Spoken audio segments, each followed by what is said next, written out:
இதுல விக்ரம் பிரதரோட குடும்பத்தினருக்கு நான் என்னோட ஆழ்ந்த இரக்கங்களை தெரிவிச்சுக்கிறேன். ஆஹ் என்னோட என்னோட இயக்குனர்னு சொல்லணும். ஒரு ஒரு பிரதர் மாதிரி தான் கூட பழகினாரு.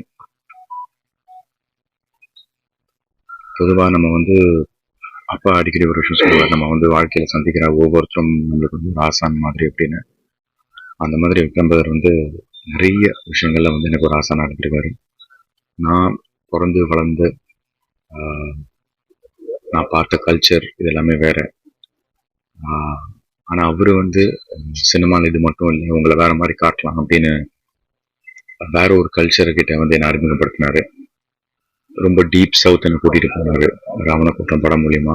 அங்க இருக்கிற கல்ச்சரை எனக்கு கற்றுக் கொடுத்தாரு, என்னை பழக விட்டாரு. ஒரு ஒரு மண்ணின் மைந்தரா என்னை மாத்தி விட்டாரு. இந்த மாதிரி நிறைய விஷயங்கள் நான் லைஃப்ல நான் பார்க்காத நிறைய விஷயங்கள் அவர் மூலியமா நான் பார்த்து கத்துக்கிட்டேன்.